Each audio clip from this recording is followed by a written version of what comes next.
Alright, let the experiment begin. So this is a great experiment because, I forgot. Because I usually do filming if my son cats something or another. And we use his phone for that. And so anything we actually write down is on pieces of paper I've handwritten or I printed it out. Well, this rant about these books is a big ass script. I don't want to print it. And I realized my husband's camera can video record. So I could just read off of my own Google Doc off my phone. If this works out. So, yay me, I guess. But I have to figure this out and I need to silence that phone. So, I also have been told by same husband a reminder that we do indeed have video editing software. So I might edit this? I don't know. Because if you've seen Kat's videos, we don't edit. We just shoot one big video and that's it. Warts and all. And people are making noises. Okay. Alright. So now I need to bring up, oh my god. Okay. Now that we've turned off the AC, because I forgot to do it, and people are done doing the things that they are doing. Where is it? Should have pulled it up. And people are still doing things. I can hear them. It's making me nervous, and you can hear.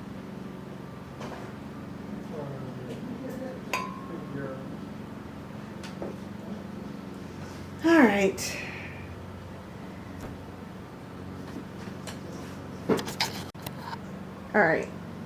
Alright, you're recording. Alright, so, one whole filming session to be edited into whatever it needs to be edited into. That's what we're doing. That's what we're doing. I don't know what I'm doing. Alright, so, hi, I'm Texas Casey Jones, and I'm doing this for reasons I don't even understand. Just like why the hell I'm still reading these books. Things to know before we just go into whatever. Oh my god, I can't even read my own script. Things to know before we just go into what will probably devolve into a rant. And I already know this is going to be a rant. I'm not even calling it, it's not a review, it's a rant. Straight up rant. Spoilers and all the triggers. If you have ever read any V.C. Andrews books by herself or the ghostwriter, you know anything goes and there will be trauma. Bucket loads of trauma. Bucket loads of triggers. Lastly, it's been a hot minute since I read these books. I don't want to reread them, despite still having these books.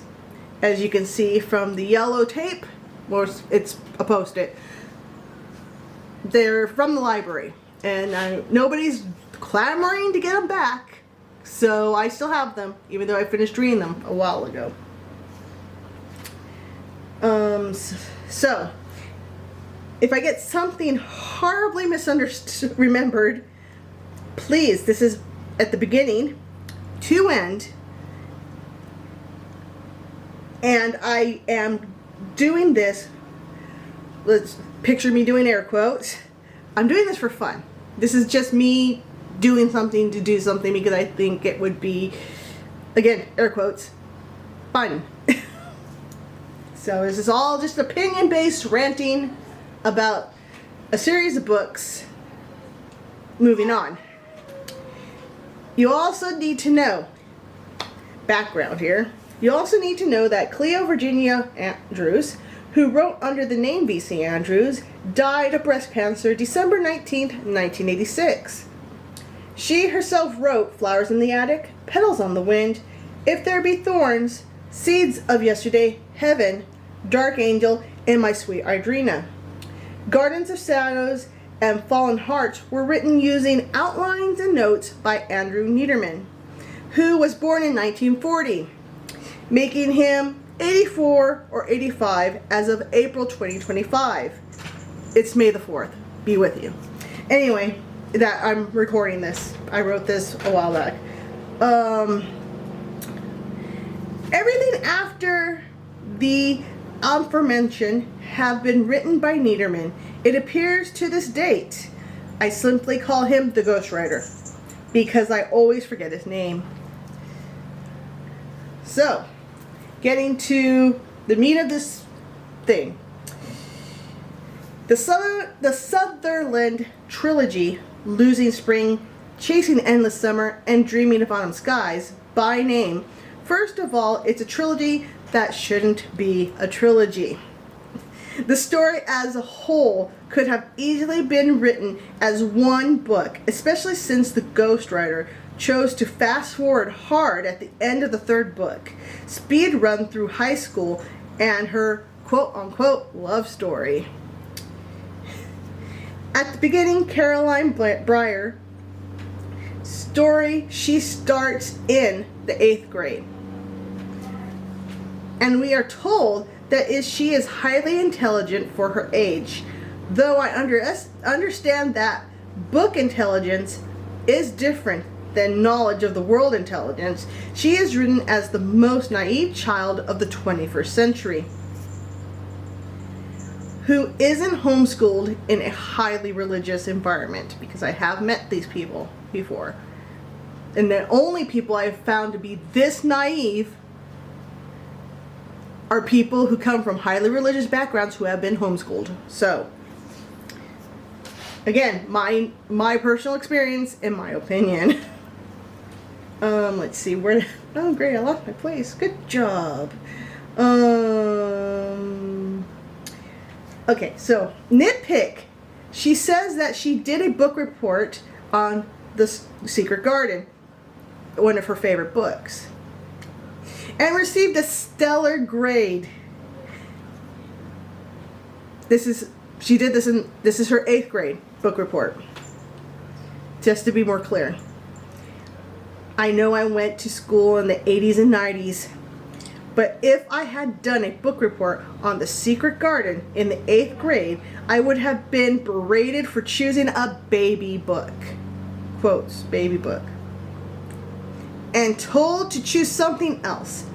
This might not be the case for everyone else, but it bothers me that, and warned me that the ghostwriter once again has no idea what to do with the teenage girl. Losing Spring was released in October 2023, and there was any doubt that this story is meant to be in the 2020s. The Hawaiian fires became a major, minor, not major, minor, and it really is just like, why did you put this in here? Minor plot point, firmly dating the story. I also feel that he doesn't know what it actually takes to become a Navy SEAL.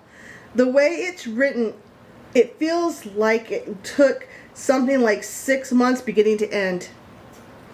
I just don't feel right. For all I know it is, but it doesn't feel right as written. And I looked it up eventually after I wrote this line. It still doesn't feel right of how that little point of knowledge works in this book or in the series. That it feels like he just showed up one day, decided to be a SEAL, and then was a SEAL. And I know I'm getting confusing. Welcome to my ADD world. Okay.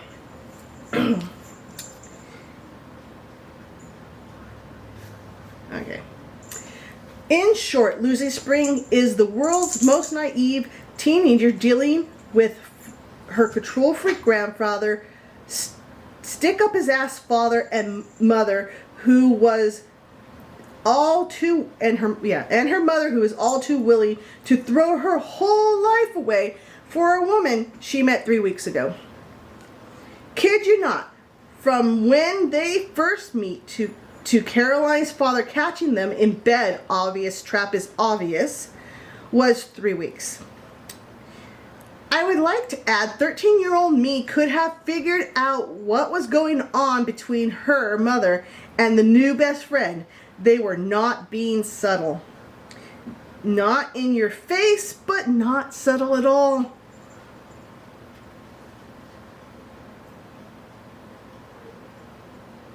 Her father storms out. Okay, I think I fast forward. They're not okay. All right. So, I really was sticking to the, me just talking now, not a script that I keep losing my place in. I didn't write too much about this one because I was trying to make this all one thing. So basically, an older couple who is a neighbor, a few houses down from them, husband died suddenly, and so the funeral's happening, and the daughter, who is an attaché in the embassy, U.S. embassy in France, obviously comes home because her father has just died, and that's when they meet her. And so that starts the 3 weeks of her mother and this other lady becoming the bestest of friends. And she very much the mother, just makes the new best friend her whole world. And it's kind of, you can see it very obviously what's happening. And Caroline doesn't. She knows that they're very close, and she's like, in her own way, in love because she's new and exciting and speaks French and has seen the world. So of course the 13-year-old is enamored with this new lady. But it's blatantly obvious what's going on and what's going to happen. Her father storms out and leaving Caroline with her mother and the new girlfriend. This is later treated as somehow Caroline's fault. I suppose she was supposed to run after her raging, punch a hole in the wall father and beg to be taken away from this damaged environment. And it is a damaging environment, just not in the way the book wants you to think of it. No one handles this situation well. Oh, and you find out later that the father is having his own affair at this moment. But it's okay. His wife is a dirty, cheating lesbian. And he's with a woman. Everybody roll your eyes. At the beginning of the story, he's training the soon-to-be new wife to be an air traffic controller. To put this into perspective, the obvious trap is obvious is this. The suspected girlfriend's mother, I'm just going to repeat everything I just said to you. Oh, I should have reread this. Okay, I'm going to restart this. To put into perspective, the obvious trap is obvious is this. The suspected girlfriend's mother dies on the heels of burying her husband. The father has arranged a long weekend up at the lake and doesn't want to cancel the reservation. So he throws a tantrum and leaves for the lake, leaving his wife and daughter to help suspected girlfriend in her double grief. He then comes home in the middle of the night, catching them, punches a hole in the wall, and storms out. My main takeaway is, don't cheat. Don't be an asshole. If you're unhappy in your marriage and meet someone who makes you happy, talk to your spouse, get your divorce, Then pursue the new relationship. I know that things aren't that clear-cut and easy. Still, don't be a dick. Don't cheat on your partner. That was my service announcement for the day. Moving on, Caroline then has to deal with all the fallout for months. And the typical school gossip and the neighborhood acting like they're going to catch the gay. It cools down as she becomes old news and we're reaching Christmas time.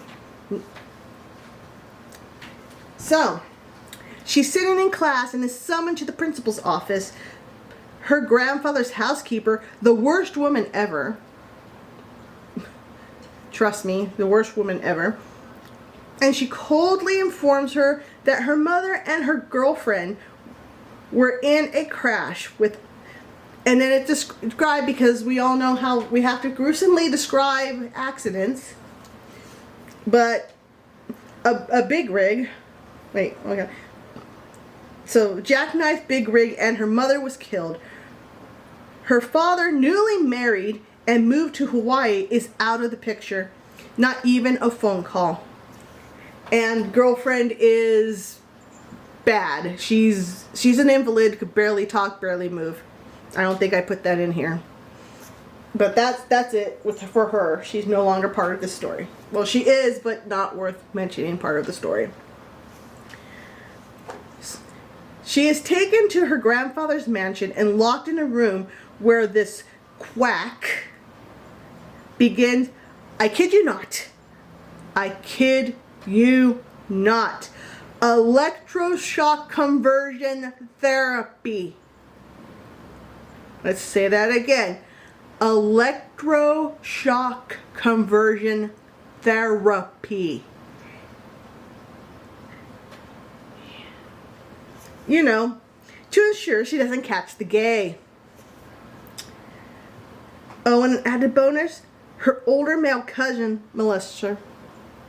Yeah, this dumbass uses manipulation, saying that he's working with the quack and he needs to make sure she responds correctly and is developing correctly, and so yeah, he definitely fills her up. That's fun. Just that once, like that matters. One time is too many. The hell they put this girl through. There is a family lore dump that doesn't matter till later. And it does. It's important, but it's talking about the first book, not important. So I'm not going to explain the lore dumping until later. Matter till... Just know that everything unwanted, better forgotten, is put in the basement, including the grandfather's half biracial sister who had progeria. Yeah, so the grandfather's illegitimate, I hate that word, illegitimate half sister, half black, who had progeria. And if you don't know what progeria is, Google. It'll explain it better than I did, because it's a lot more fast track aging. There's more to it. Okay. So this half aunt, her grave is down there in the basement, as you do, I guess. The bedroom Caroline is locked in is the same aunt's bedroom, and they make her wear her clothes. Like, she's wearing the dead aunt's clothes this whole time as well. The first book ends with her being released from her prison, being deemed ready to rejoin polite society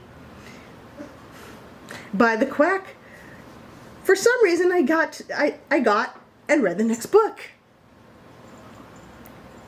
I don't know why I do this to myself. It's every time I read a new V.C. Andrews, this happens. I'm channeling my anger through. Or not even anger, like massive disappointment? I don't know. I don't know. Anyway, so that's that one.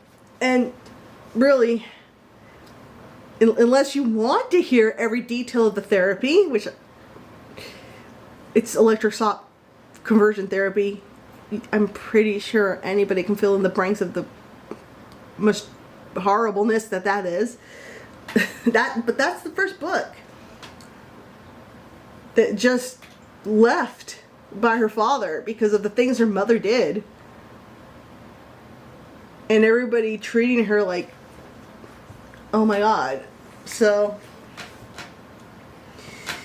we go on to Chasing Endless Summer, which, well, let me read my script.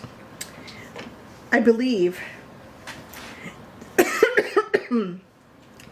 the only point of this book was to highlight how horrible the adults surrounding this child are. First, I forgot this till now. The quack made her, oh yes. The quack made her write a letter to her father as her mother, begging forgiveness, and said what a horrible person she is. The mother, that is, not Caroline. New level of assholes, these people. The grandfather then sends this letter to the father of the year and convinces him that he, should see his daughter, and arrangements are made for her to spend the summer in Hawaii with her new family. In the meantime, her cousin is being his delightful self, and the housekeeper is making things 100 times worse. So the grandfather is a control freak. The housekeeper is a control freak. We learned, and this poor girl is there being tormented by all of this. The grandfather, no one's even brought up the therapy except that she shouldn't talk about it, because that's not a huge red flag about these people. And the housekeeper is just poking and prodding, seems to just be instigating more issues. And she is literally jealous of absolutely everybody else in the grandfather's life, this housekeeper. So keep that in mind. Okay, so this person is a piece of work, to say the least. We get to this one moment when I believe she had gone swimming. Yeah, I can't remember exactly the circumstances behind this scene, but she had taken a shower, as you do after swimming, or in general. She had taken a shower. She's laying there down on her bed in nothing but a towel, and she fell asleep. She wakes up and the cousin is laying next to her in her bed. Yeah, because and you remember the other incident. Yeah. So nothing bad happens besides the fact that he shouldn't be there. And they're just having a conversation. I can't remember exactly what this conversation is. I think she calls him out for being an asshole and molesting her. I do not remember. But she's still sitting there on the bed in nothing but her towel, and the cousin's there. And the housekeeper from hell bursts in, absolutely thrilled. I mean, she is absolutely thrilled to have caught them like this. I'm like, she runs like a toddler to the grandfather, and the cousin runs after her. I mean, she's going to tell the grandfather, I caught them doing shit, when they are not doing shit. They're just talking at this point. And yeah, she's not clothed. The cousin shouldn't be there. But they're not doing anything but talking. Caroline, in shock, is just there in her towel, listening to the commotion. The housekeeper screams, then silence. And I believe she gets dressed before going out to investigate. What she finds is the housekeeper dead on the ground below the stairs, and the cousin nowhere to be found. She tells a half lie of not knowing what happened or where her cousin is. When the paramedics get there, someone yells down that the cousin is in his room having a seizure. He is not. He's having a massive panic-induced mental breakdown is what's going on. Because he doesn't take a rocket scientist to figure out that he pushed this woman over the banister, there is more to it, but at the time, his need for his grandfather's approval is that strong. At least this is what the book tells us is the matter. There is also a moment where cousin is talking to her low key. I'm pretty sure his adult. Oh yes, that was also part of the okay, that's where this comes from. That's part of the conversation they were having in her room. He had a little sister. She died of SIDS. And his aunt did not take it well and has never been the same since. And it's probably why she allows herself to be pushed around as much by the family, is because she just lost a lot of her backbone. And yeah, I'm pretty sure he alludes that his baby sister did not die of SIDS, but he killed her because she was taking up too much of his mother's time. He smothered his sister out of jealousy, I'm pretty damn sure. This is also never comes up again. So they have him saying that his sister, his mother, was just like always having to deal with her, always taking care of her, always spending time with her. And knowing him the way I read him in this book, he killed his sister out of jealousy because he wasn't the center of attention, and it's never brought up again.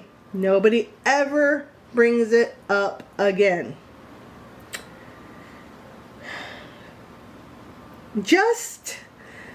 It's just thrown out there for you to what the fuck over and then forgotten. He doesn't even have Caroline go, wait a second about this. It's just there. And when I say he, I mean the ghostwriter. Like, she doesn't even think that sounds sus. So, yeah. So, immediately after, her cousin is shipped off to a clinic, and the cops are kind of convinced that this was all just a horrible accident. She is sent to Hawaii, and I'm not even joking. It's like maybe a week. If that. It might be days. Everything happens so fast in this book. This girl has no time to process shit. Coffee. Need coffee. This poor girl has no time to process anything.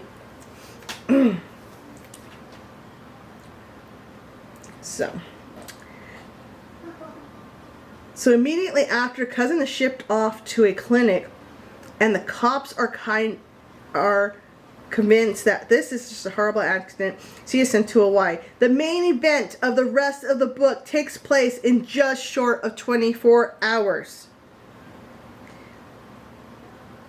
I repeat, she can't process shit. She is placed on a plane as an unaccompanied minor because grandfather is stupid rich, it's first class, and she is treated like a princess. Probably the only time she is treated well. Dare I say, in all three books. In Hawaii, she is picked up by her new stepmother. She is just the best. The same stick up her ass, her father's ass, is also up hers. Yeah, no. Just shut up. That's not what I meant. No. So, she metaphorically beats into her how fortunate Caroline is that she and her fathers deemed her now worthy to be on trial, if you understand that term, to be on trial, because it's actually kind of a really old term to go work someplace on trial. But that deemed her worthy to be on trial this summer, and that if she does well, she just might be allowed to stay. The new stepmother explains that she was going to have her own room, but her new stepsister just insisted that they share a room, because to put her in the guest room means that she's a guest instead of being home. Red flags. It did get a red flag for me, because I just, it tingled something. It told me, no, this is not a good thing. She's being too nice, kind of a good thing. So, red flags, one for me. She goes on to pretty much threaten her that she is not to bring up her mother or her mother's girlfriend or the electric shock therapy. So on top of running around, oh, yeah. So she meets her sister, and this is basically immediately after they show up, and the new stepsister. On top of running around topless, you can guess what the first thing stepsister thrills her on the second they're alone. Literally the second they get into the room alone together. Boston, the stepbrother, is an alright fellow. He gets a name in this rant. Yes, if you notice, I'm not using anybody's names because I don't care. So it's Caroline and Boston. That's the only people that get names. But he's alright. He's an alright guy. Yeah.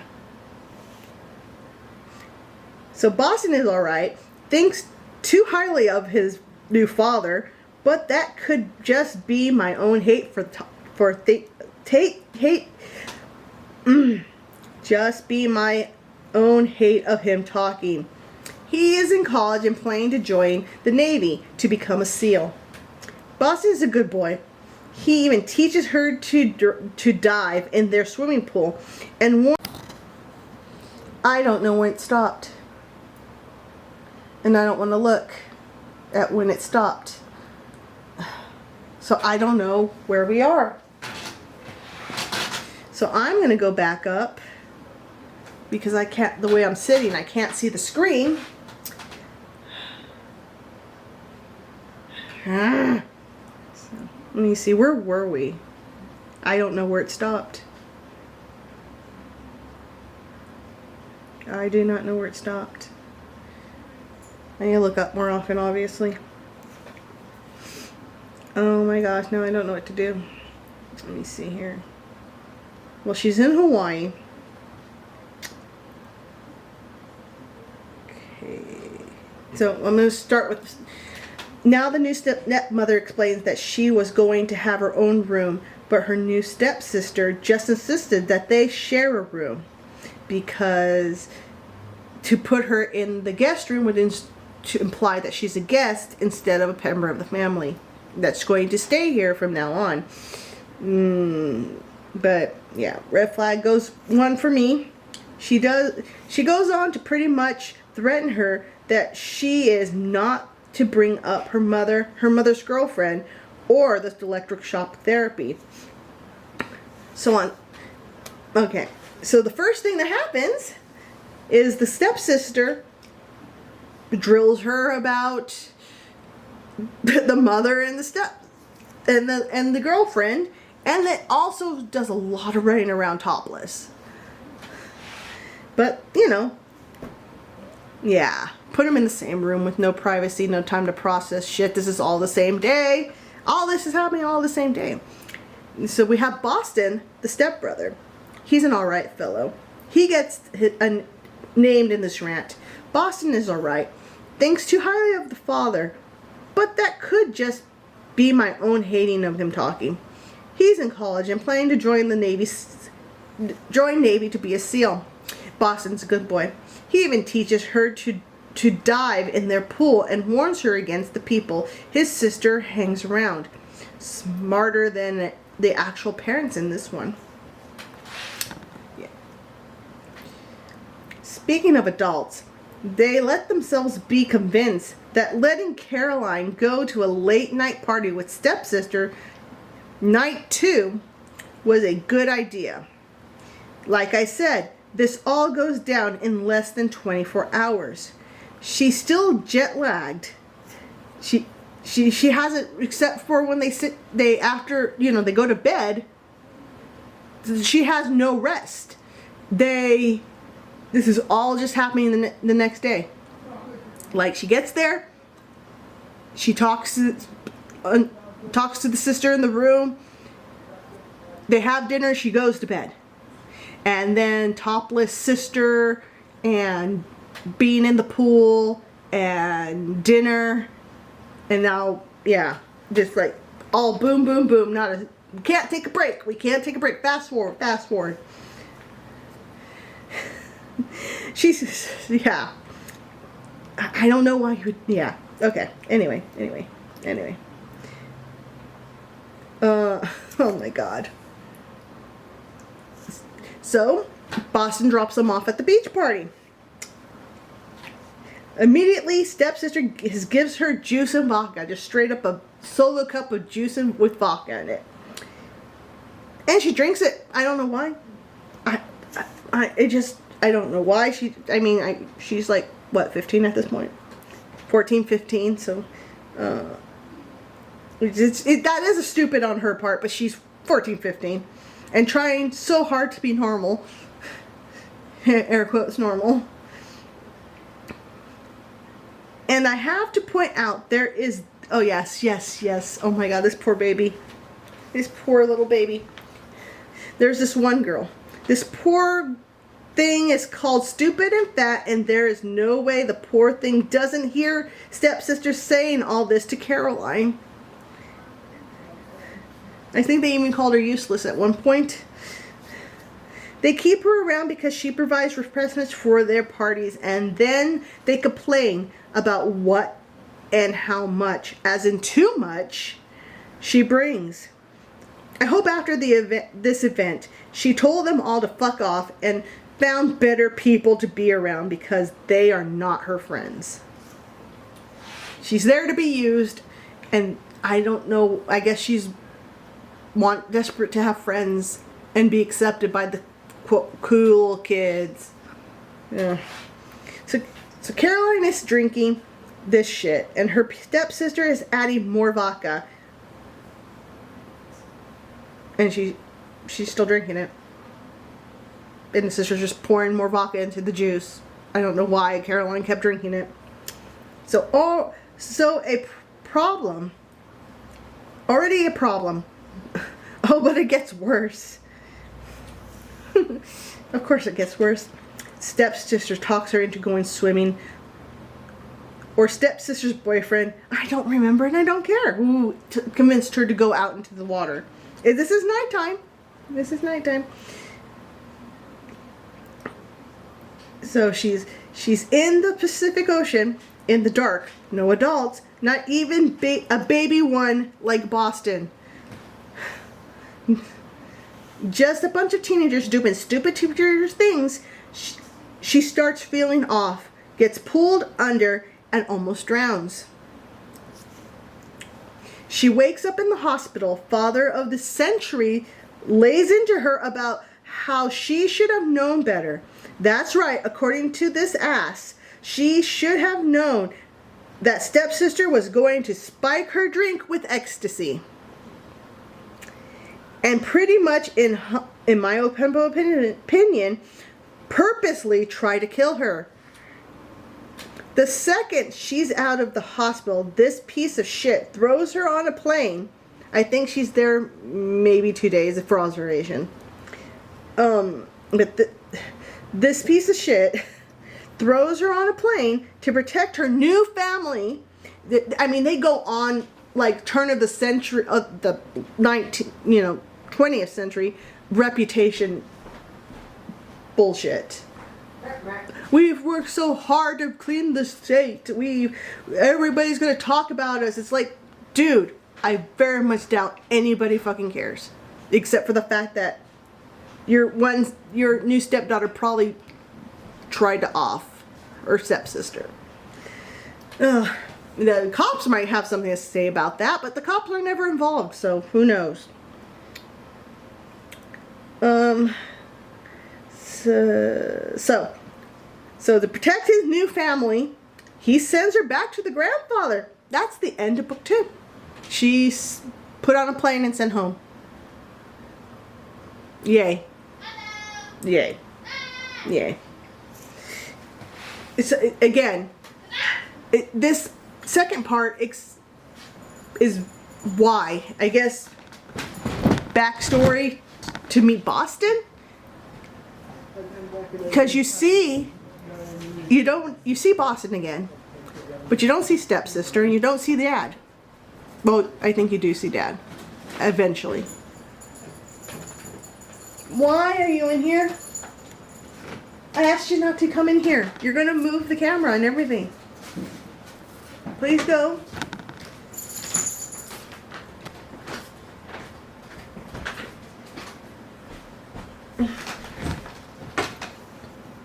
Great, now my phone turned off.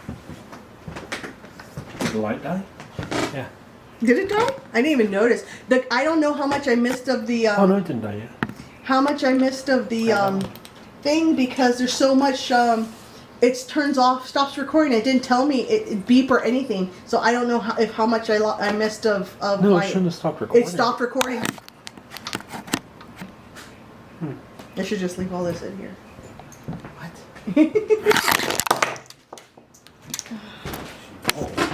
Yeah. Alright. So, don't move. Don't move. Alright. So where was I? Book 3. Book 3. I have no idea why I do this to myself. I got book 3. Well, I got book 3 and 2 and 3 at the same time. But I didn't have to read it. Read it, I did. We start dreaming of autumn skies, with Caroline having returned to the Southerland mansion, regurgitating everything that had happened in the other 2 books. Simon has also returned. Oh, hey, I actually put the cousin's name in here. Well, I guess he rated a quick mention.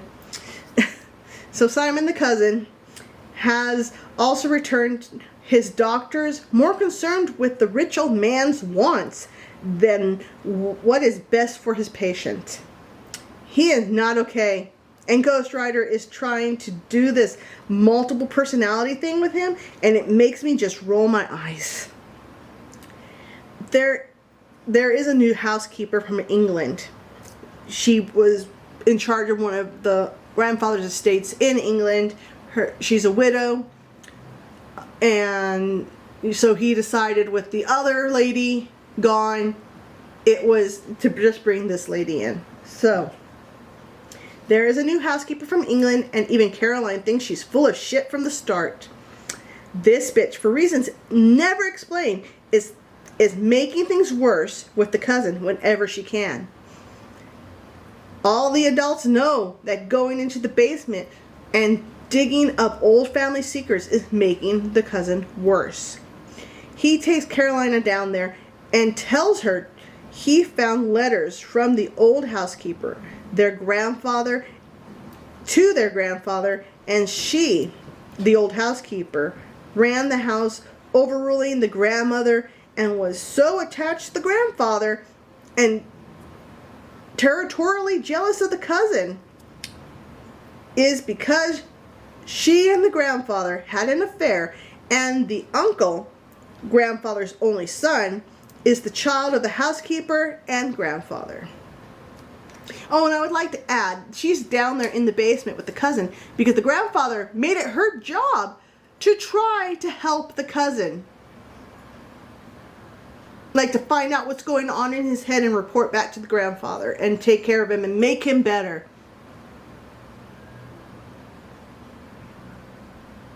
Yeah. Okay. I didn't put that little tidbit in there, so I need to add that. So, he's down in the basement with her, and he's showing her letters and saying that the old housekeeper was his grandmother, and scaring the ever-living shit, like, out of Caroline. So she leaves him down there.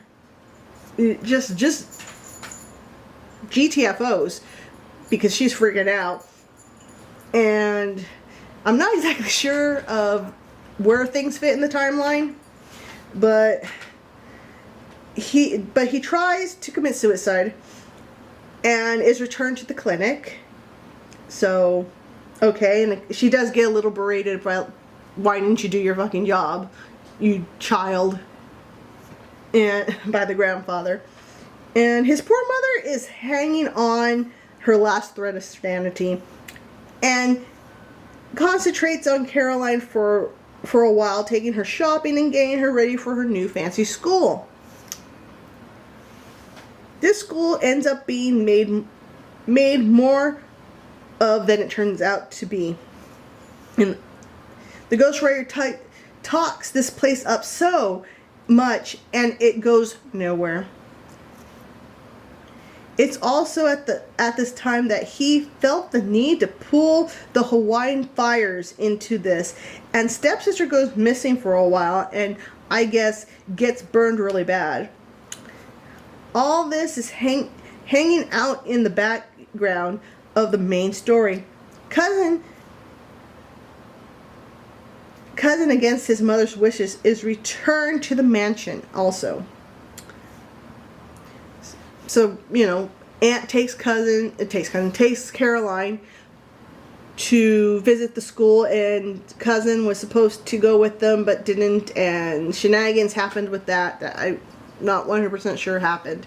But she takes Caroline to the school and meets the senior class president, and he invites them to a party. But the party, that's what happens. She goes to this party, but then immediately turns around again because they're watching on the news that Hawaii is on fire. And so she obviously doesn't stay at the party. That's how it happened. I'm going to this party to meet new people, the people I'm going to be going to school with. But oh no, Hawaii's on fire. Turns around and goes back to grandfather's mansion. So later on, senior class president and some of his friends come to the mansion to swim, and the cousin doesn't join them, and he's really creepily just like watching them through one of the windows, and she's like, come down and hang out with us, and he won't. And so and Caroline and the aunt really want him to, like, just go hang out with, you know, people your own age. Please go hang out with people your own age. But he won't. If anything, Caroline having fun and making friends makes him worse. Senior class president, who is someone slap him full of himself, takes her to something like a prom before school starts, and almost by accident has fun. This is more of a glorified orientation event. Senior class president even opens with a speech on the changes to the rules for the upcoming year. Then this jackass who did a lot of ignoring, he ignored her a lot this whole dance, because he's smooging up and doing politics because he wants to be valedictorian, and apparently that's politics over grades. I don't know. Then this jackass drops her off, and he actually tries to kiss her, and she dodges it. It's a hard denial, and he's upset by this, and so she leaves and sneaks and goes back into the house, but doesn't close the front door all the way. This makes it look like she's gone. So she watches him after she gets into the house. The family driver has a short conversation with the senior class president and hands him a wad of cash, saying easiest job, or best, quickest money, or easiest money made, or something along those lines. And it's like, and she hears him. So yeah, the grandfather pays senior class president to take her to the orientation prom. I wonder if the kiss was his idea too. So now we get back to the cousin. She tries to talk to her grandfather about how not okay he is But lo and behold, the letters he's obsessed with are all blank papers. Like, they went back down there, and after he has another breakdown, and she looks at the letters, and it's all just blank paper. And she didn't, because he freaked her out, she didn't ever looked at the original letters. So here we go. The fucked up housekeeper number 2 is all I told you not to bother your.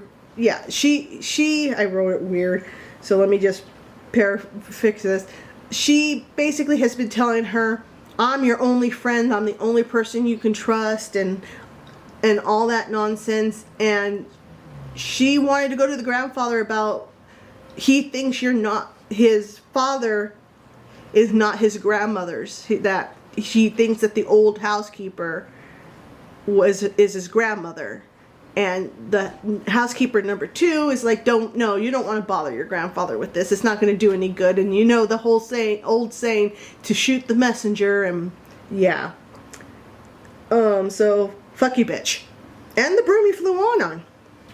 Red flags, this one.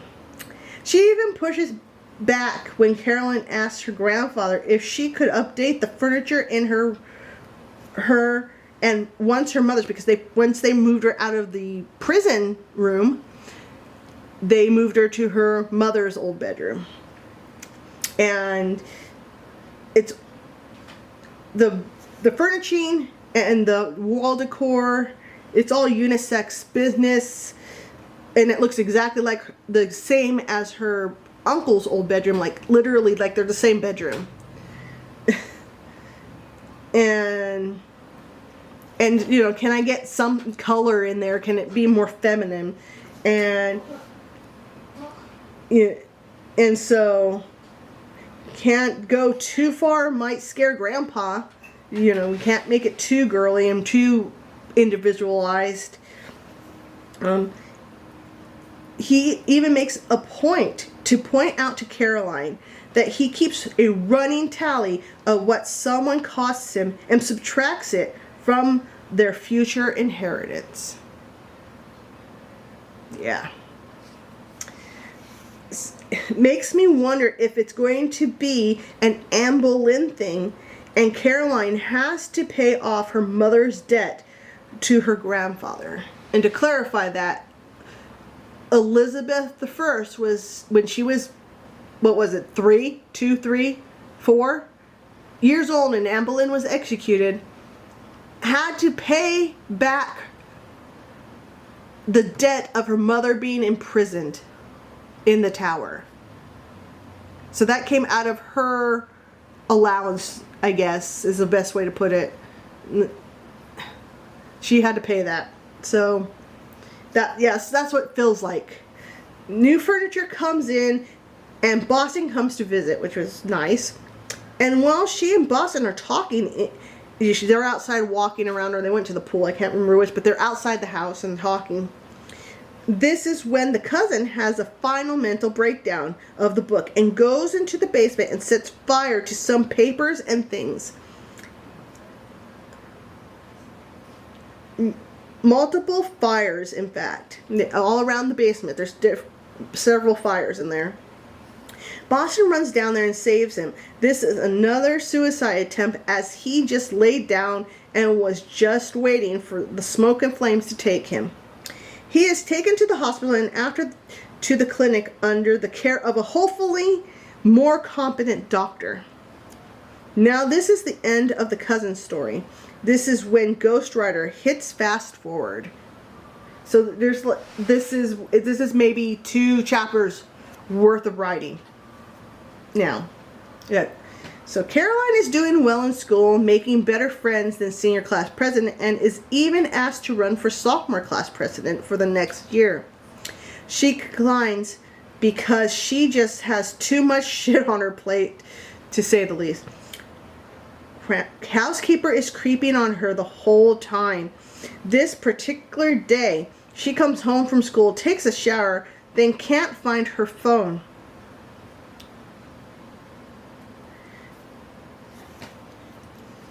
looks everywhere. Everyone else looks everywhere.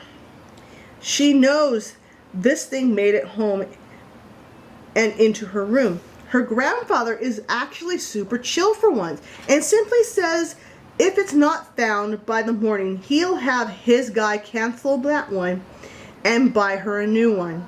Still, it's bugging the hell out of her that if seamlessly disappeared from her backpack. Then she got an idea. Is it gonna end now? No, it's still going. First minor point. She has her new best friend's background check the housekeeper. And they find out that she's been lying about her daughter dying in India from hepatitis.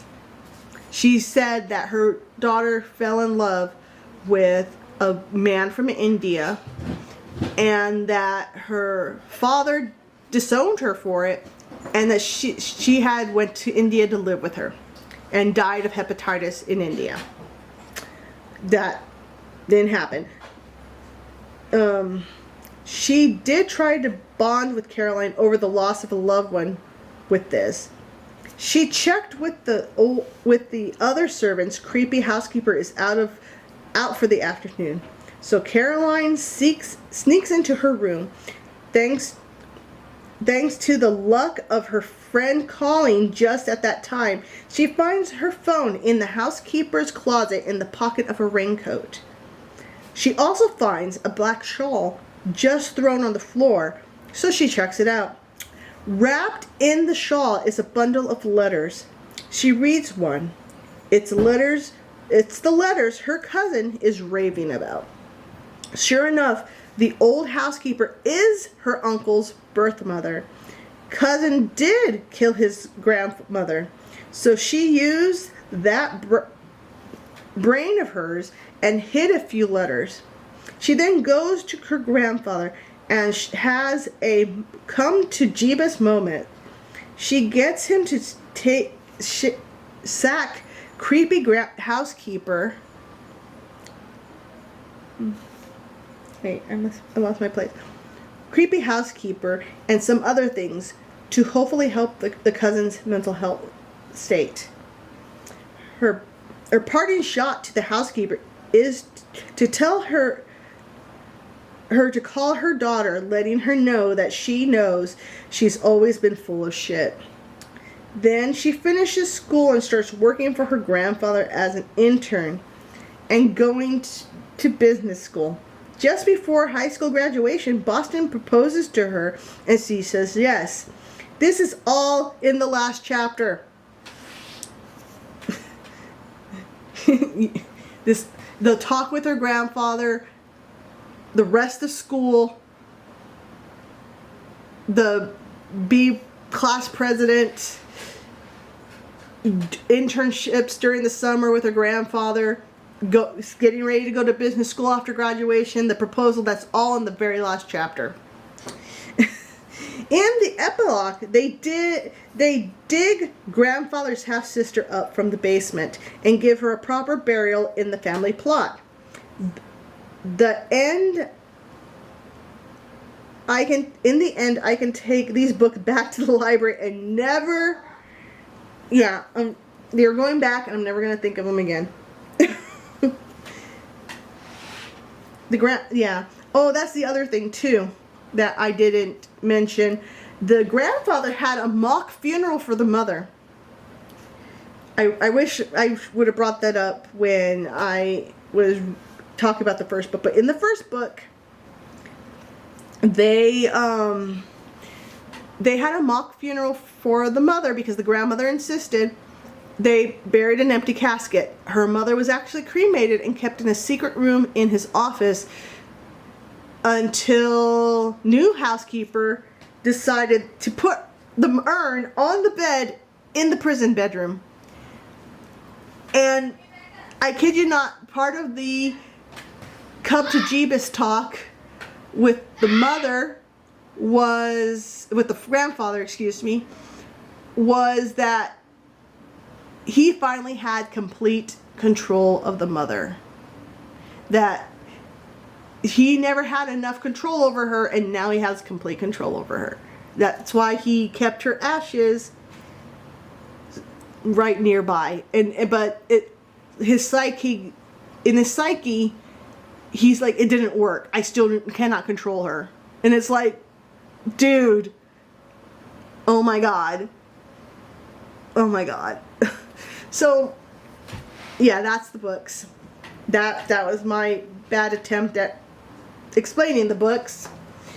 And my rant about, I don't know why this 80-year-old man, and one of these days when I finally get around to talking about the trilogy of Flower in the Attic prequels,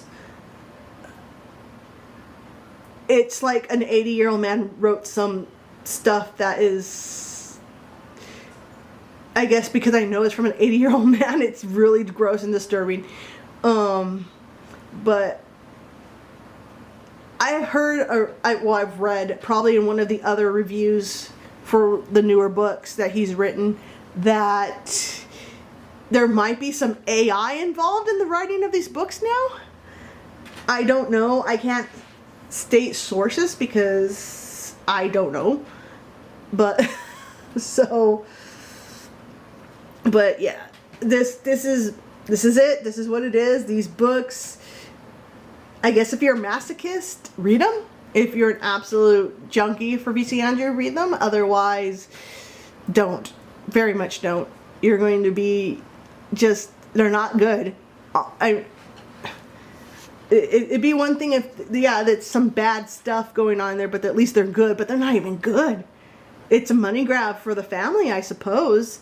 The Andrews family is just raking the dough. But they need to get a new ghostwriter. They really do. So, but that's it. You guys know how YouTube works. I don't know why it seems to be a requirement if you want anybody to notice anything that you say like and subscribe. But